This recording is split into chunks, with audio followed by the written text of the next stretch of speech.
بسم الله الرحمن الرحيم. بعد ما شفنا في الحلقة اللي فاتت الكيوز، عايزين نشوف النهاردة ازاي ممكن implement simple queue باستخدام arrays في الجافا. زي ما عملنا قبل كده في الستاك. هنيجي نعمل كلاس جديدة هنسميها مثلا queue.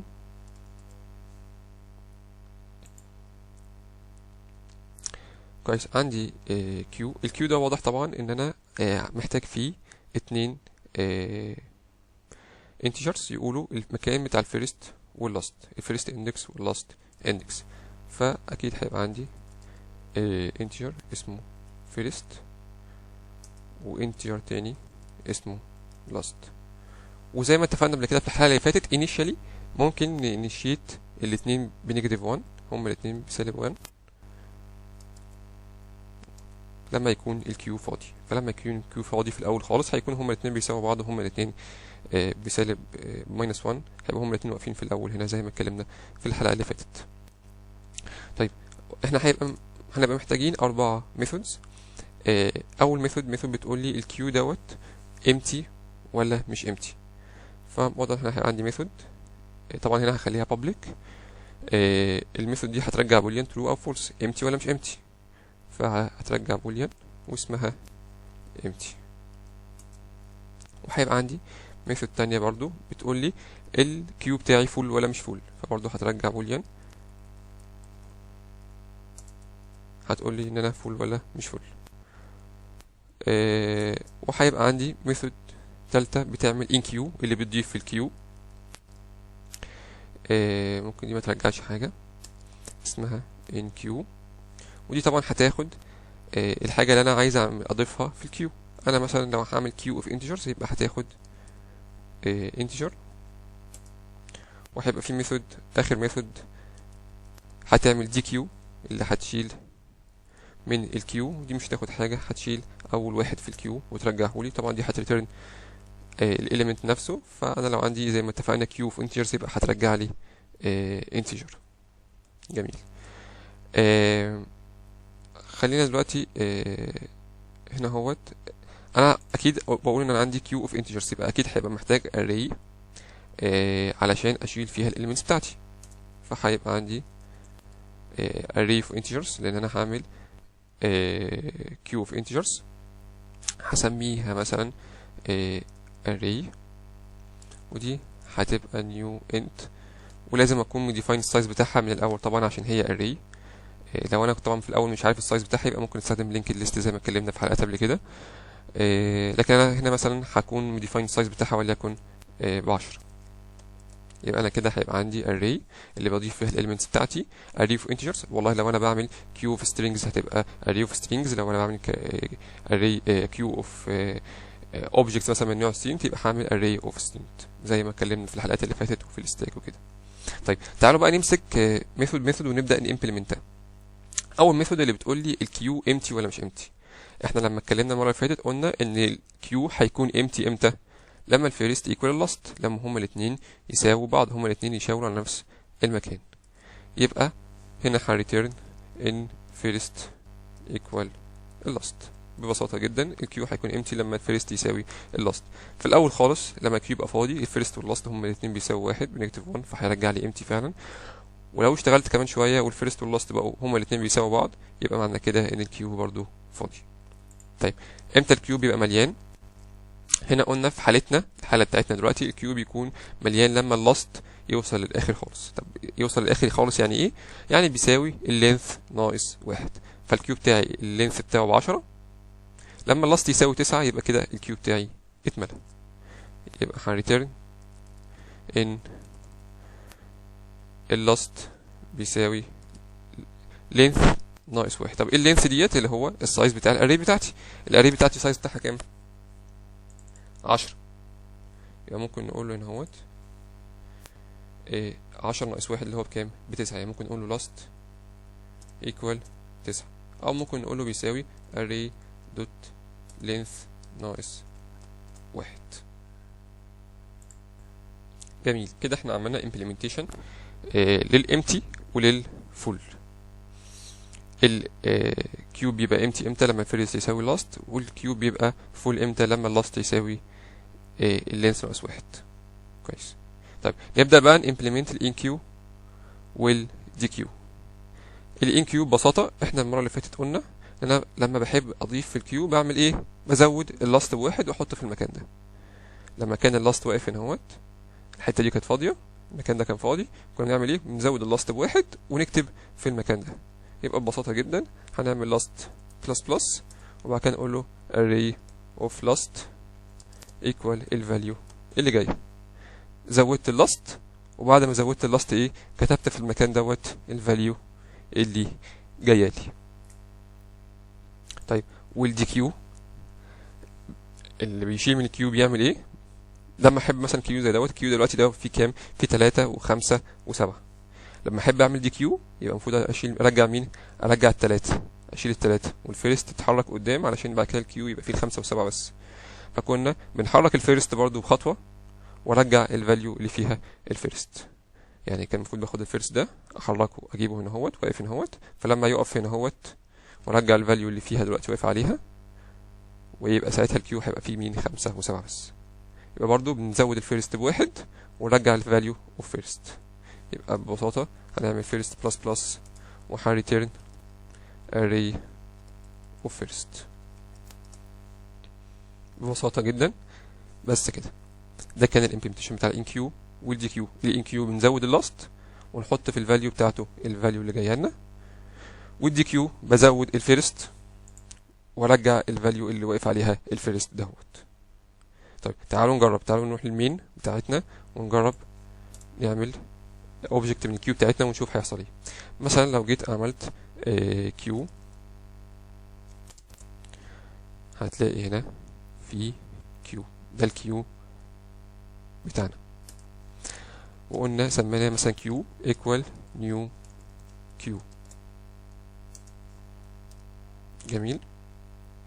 طبعا احنا مثبتين ان السايز بتاع الكيو بتاعنا 10. لو انا كنت عايز اخليه variable بحيث ان انا اجي هنا اهوت ابعت لك السايز بتاع الكيو بتاعي يبقى كام، كان ممكن ده نعمله في الكونستراكتور. ان انا ابقى باعت هنا اهوت السايز بتاع الكيو هيبقى مثلا 100، يبقى اجي في الكونستراكتور اخلي الاري equal new int اللي مبعوته بقى، ما يبقاش 10 دي ثابته. طبعا واضحه يعني ده. طيب عملت الكيو. بعد ما عملت الكيو عايز ابرنت دلوقتي هل الكيو فاضي ولا مش فاضي. اعمل system دوت اوت دوت برنت 9. هبرنت هل الكيو امتي ولا مش امتي. المفروض دلوقتي المتوقعه ان هو يبقى امتي. الفيرست واللاست هما الاثنين بنيجاتيف 1، فالاثنين بيساووا بعض، فالمفروض يبقى امتي. تعالوا نجرب. تمام قال لي ترو، يبقى هو امتي.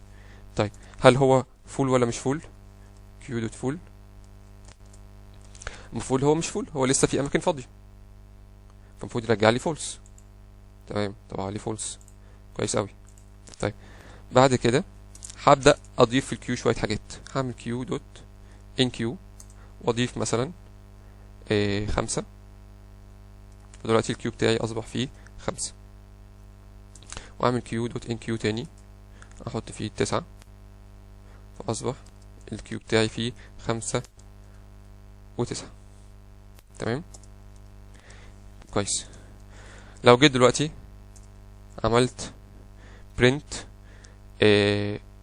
هل الكيو برضو فاضي ولا لا، ناخد صوت ده قوي، المفروض يقول لي لا مش امتي، في حاجات اتحطت. تمام مش امتي. كويس جدا. طيب حبيت دلوقتي اسحب اعمل دي كيو، هشيل من الكيو، المفروض ايه اللي يطلع لي؟ اول حاجه دخلت الكيو مين؟ هي الخمسه. الكيو فيه 5 و9، يبقى اول حاجه المفروض يطلع لي مين؟ الخمسه. يبقى المفروض لو عملت دي كيو يرجع لي 5. يبقى انا لو جيت عملت system دوت اوت برنت لكيو دوت دي كيو، المفروض يحصل ايه؟ دي كيو ديت هترجع لي اول element في الكيو اللي هو الخمسه، يبقى المفروض ساعتها تطبع لي 5. جميل. طبعت لي فعلا ايه؟ 5. رجعت ال5 وطبعته. والمفروض دلوقتي ان الكيو بتاعي يبقى فيه مين؟ يبقى فيه 9 بس. خلاص اتشالت ال5 منه واصبح الكيو دلوقتي فيه مين؟ المفروض يبقى فيه ال9 بس. طيب رحت جاي وعامل كيو دوت ان كيو، حطيت فيه 13. اصبح دلوقتي الكيو بتاعي فيه مين؟ 9 وكام و13. عملت كيو دوت ان كيو تاني وحطيت فيه 10. المفروض الكيو دلوقتي بتاعي اصبح فيه 9 و13 و10. مظبوط ولا لأ؟ حلو أوي. رحت عامل سحبت الدي كيو، أخدت عملت كيو دوت دي كيو، سحبت من الكيو. المفروض يرجع لي مين في الإكس؟ المفروض الإكس دلوقتي يبقى فيها التسعة. ليه التسعة؟ هي أول إليمنت في الكيو، يبقى الإكس المفروض يبقى بكام؟ بتسعة. يبقى أنا لما جيت عملت سيستم أوت برنت للإكس المفروض تديني 9. تمام، فعلا جابت لي ال9. طيب هعمل تاني نفس الحركة تاني، هاخد الكود ده كوبي وهحطه تاني. دلوقتي بعد ما عملنا دي كيو، دلوقتي المفروض الكيو فيه كام؟ فيه 13 و10. رحت انا عامل دي كيو تاني، فالمفروض دلوقتي الكيو يبقى فيه 10 بس. طبعا مش هنعرف الاكس تاني عشان هي متعرفة اوريدي. فانا عملت دي كيو تاني من 13 ل10، فالمفروض الاكس هتساوي تسحب لي اول واحد اللي هو ال 13، والمفروض ساعتها تبرنت ال 13، والكيو دلوقتي هيبقى فيه مين؟ هيبقى فيه ال10 بس. تعالوا نجرب. فعلا طبعت لي ال 13، سحبت 13 وطبعتها، ودلوقتي الكيو اصبح فيه ال10 بس. طيب هل الكيو دلوقتي فاضي؟ تعالوا نجرب ونشوف.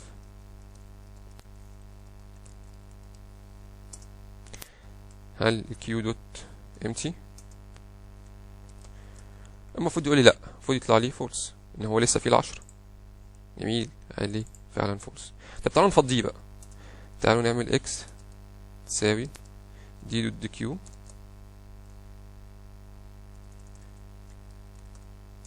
هنعمل كيو دوت دي كيو، سحبنا من الكيو، فدلوقتي الكيو فاضي ما فيهوش حاجه، المفروض سحبنا منه ال10.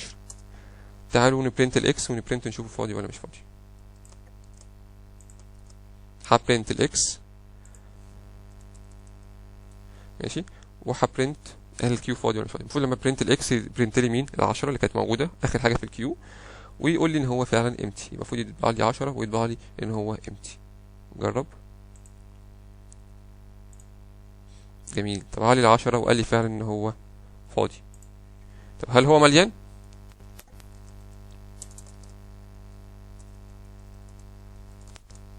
المفروض لسه مش مليان،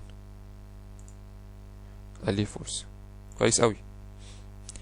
طب لو حبيت دلوقتي بقى، دلوقتي الكيو فاضي، افرض حبيت اقول لك دي كيو، روح اسحب من الكيو، هيحصل ايه؟ هتحصل مشكله. الكيو فاضي اصلا، تقول لي روح اسحب منه ازاي؟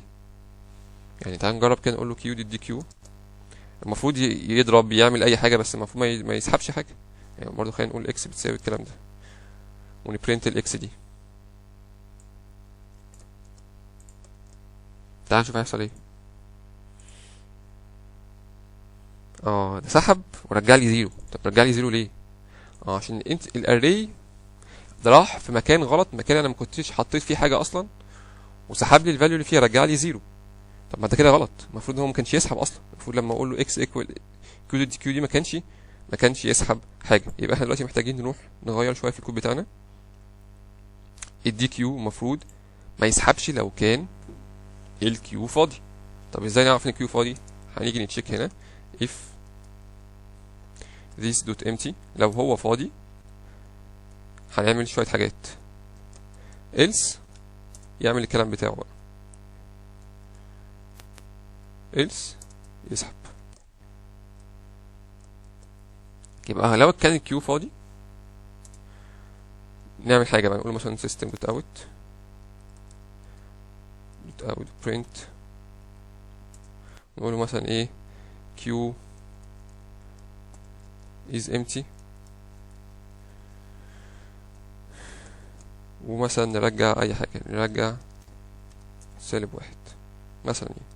يعني لما رجع لي -1 افهم من كده ان الكيو فاضي وانت رايح تسحب من حته غلط. طيب تعالوا نجرب بقى دلوقتي. فعلا لما حاولت اسحب والكيو فاضي قال لي كيو از امتي ورجع لي نيجاتيف 1، لكن غير كده كان شغال فوق كويس عادي. يبقى احنا رحنا هندلنا الكيس لو انت بتحاول تسحب تعمل دي كيو والكيو بتاعك فاضي. لو كان كيو فاضي لازم تطلع له ايرور تقول له كيو از امتي وتراجع له مثلا نيجاتيف 1. بس الحقيقه الحل ده في يعني هو حل مش كويس قوي. ليه؟ لان انت ممكن في الكيو بتاعك تكون عايز تانسرت فعلا نيجاتيف 1. يعني افرض انت عايز تحط نيجاتيف 1 فساعتها ممكن لما تعمل دي كيو يرجع لك نيجاتيف 1 وهو ده مش غلط. فالحقيقه المفروض يعني الاحسن ان احنا نمبلمنت الحته دي ان احنا ريز اكسبشن. يعني احنا هنا مثلا بدل ما عملنا كده كنا وبعد ما رجعنا نيجاتيف 1 كنا عملنا ريز لاكسبشن. طبعا احنا عارفين الاكسبشنز في الجافا. طيب جميل كده جدا. هنوصل في الاخر عايزين نجرب بقى ان الكيو يوصل ان هو اتملى. في الحقيقه ان الامبلمنتيشن بتاعنا بيقول لك هو يبقى اتملى امتى؟ لما اللاست ايكوال array length ناقص 1. لما اللاست ايكوال length ناقص 1. يعني لما تنسرت 10 مرات، بما ان الكيو بتاعنا السايز بتاعه 10، لما تنسرت 10 مرات خلاص كده الكيو بتاعك اتملى. احنا دلوقتي عملنا ان كيو كام مره؟ عملنا دي مره 2 3 4، عملنا ان كيو 4 مرات. تعالوا ان كيو كده كمان حبه، نعمل كيو دوت ان كيو نحط فيها مثلا 1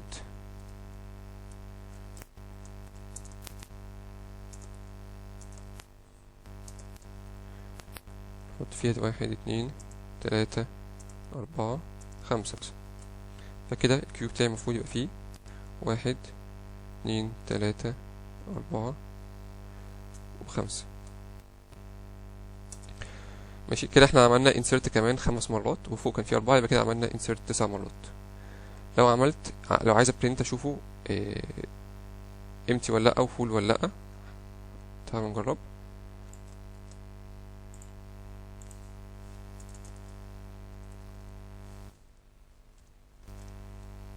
كده انا عملت print هل هو empty ولا لا. او هو المفروض طبعا يقول ان هو مش empty لان فيه شويه حاجات، ومفروض يقول ان هو لسه مش full لان احنا لسه ما حطيناش 10 مرات. فبالظبط قال لي ان هو مش empty ومش full. طيب تعالوا بقى نحط اخر element اللي هو العاشر، نحط مثلا 6 ونشوفه هل هيبقى فول ولا مش هيبقى فول. المفروض دلوقتي يقول ان انا فول. جميل جدا، قال لي ان انا بقيت فول. الكيو كده وصل لاخره. يعني ايه وصل لاخره؟ يعني اللاست وصل لاخر الاري. فخلاص لو حبيت اضيف بعد كده هروح بره الاري. يعني كأن دلوقتي اللاست واقف ب9، لما اجي اضيف المره الجايه هيبقى اللاست بكام؟ ب10. واقوم قايل له يعني تعال نشوف الانكيو بتاعتنا بتعمل ايه. الانكيو بتزود اللاست، وبعد ما تزود اللاست تقول له array of last equal الحاجه اللي انت باعتها. فهتزود اللاست هيبقى اللاست ب10. هنا كان واقف اللاست ب9، هيبقى اللاست يجي هنا يقف بكام؟ ب10. قوم قايل له array of 10 equal كذا. طبعا array of 10 هتضرب لان انت كده طلعت out of bounds، فهيرمي لك طبعا exception. فتعالوا برضو نجرب. لو احنا بعد الكيو ما بقى مليان عملنا ان كيو مثلا ل 99، هيحصل ايه؟ اللي انا متوقعه ان اكيد هتحصل مشكله ان اللاست هيزيد، اللاست هيبقى ب10. بعد كده يقول له array of 10 equal 99. فازاي array of 10 اذا كانت الاري بتاعتي السايز بتاعها 10 بس؟ اخرك من 0 ل 9. طيب تعالوا نجرب. فعلا ده اللي حصل. رمالي index out of bounds exception، رمالي exception قال لي ان انت طلعت بره خلاص لان الاري اصبحت اكسس مكان بره. طيب ايه حلها؟ ان احنا هنا زي ما عملنا تحت في الدي كيو تشيك ان هو empty، نعمل برضو تشيك ان هو فول. يبقى if this is full لو انا مليان هعمل ايه؟ هقول له مثلا هبرنت بقى ايرور، هقول له system برضو دوت اوت دوت برنت مثلا، هقول له q is full وح بس كده ومش هعمل اي حاجه. else اعمل الكلام ده.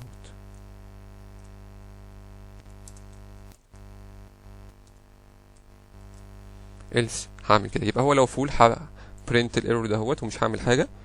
else هشتغل الشغل بتاعي عادي اللي انا بعمله. تعالوا نجرب دلوقتي. جيت تحط قال لك كيو از فول وما عملش حاجه. تعالى بقى احط كذا مره، اقعد نادي ان كيو ده كذا مره وهو مليان، كل مره المفروض يقول لك كيو از فول كيو از فول كيو از فول. برضه الحقيقه الحل اللي كان كويس ان احنا في الحاله ديت مش نبرنت الايرور بس، احنا كمان محتاجين هنا مثلا نريز اكسبشن نقول له ان الكيو بتاعي مليان. فعدلنا الكود بتاع الان كيو، تشيك عملنا تشيك ان اللي هو لو كان فول والله برنت ان الكيو فول، إلس كمل الشغل بتاعك عادي. طيب ده كان الامبلمنتيشن بتاع الكيو. بسرعه كده عملنا ايه؟ عندنا اتنين ريفرنس بيشاوروا على الاندكس بتاع اول مكان في الكيو واخر مكان في الكيو. انيشالي هما الاثنين بنيجاتيف 1 لما يبقى الكيو فاضي خالص في البدايه. وعندي array of integers السايز بتاعها مثلا خلينا 10 عشان انا دي array لازم السايز بتاعها يكون predefined في الاول. عندي ميثود اسمها empty بتقول لي الكيو بتاعك فاضي ولا مش فاضي. امتى هيبقى الكيو فاضي؟ لما يكون الفيرست واللاست هما الاثنين واقفين على نفس المكان بيساوي بعض. امتى هيكون الكيو بتاعي فول؟ لما اللاست يوصل لاخر الاري خالص. الميثود ان كيو ازاي هعمل ان كيو؟ ببساطه بنزود اللاست كل مره ونحط في المكان array اوف لاست الفاليو بتاعتي، بس بشرط ان هي ما تكونش الكيو بتاعي ما يكونش فول. والله لو الاري فول لا هعمل حاجه، هبرنت ايرور ومش هعمل حاجه. الدي كيو بتعمل ليه نفس الكلام، بتزود الفيرست، بنزود الفيرست ونرجع المكان اللي في الاندكس بتاع الفيرست دوت. فانا بزود الفيرست وبرجع الفاليو اللي في الاري اوف فيرست، الا طبعا لو كان الكيو بتاعي فاضي. لو this is empty ساعتها ببرنت ايرور برضو وارجع اي حاجه تانية بيضاء. وقلنا طبعا دي مش احسن حاجه، ممكن نريز هنا اكسبشن في الحاله دهيت وفي الحاله بتاعه الكيو مليان وانا بعمل ان كيو. ده كان الامبلمنتيشن بتاع الكيو بالجافا. الحقيقه ان زي ما قلنا في الحلقه اللي فاتت برضو ان ده كده مش احسن امبلمنتيشن للكيو. ليه؟ لان انا هنا في عيب. العيب ان في الحاله بتاعتي ديت الكيو فيه 3 انتريز بس، رغم كده ان انا بقول له ان الكيو فاضي، رغم ان انا عندي اماكن فاضيه هنا كتير فممكن استغلها. لكن الامبلمنتيشن بتاعي الحقيقه هو بيفضل ماشي ماشي لحد ما اوصل للاست يوصل للنهايه وخلاص، وبعد كده بيقول لي ان الكيو بتاعي مليان. في الحلقه الجايه تشوف ازاي ممكن نعالج المشكله دهيت، ان انا ما اقولش ان الكيو مليان غير لو فعلا كل ال10 اماكن بتوعي مليانين. ده كان الامبلمنتيشن بتاع الكيو في الجافا. ان شاء الله الحلقه الجايه نشوف الامبلمنتيشن بتاع الكيو بحل المشكله دهيت.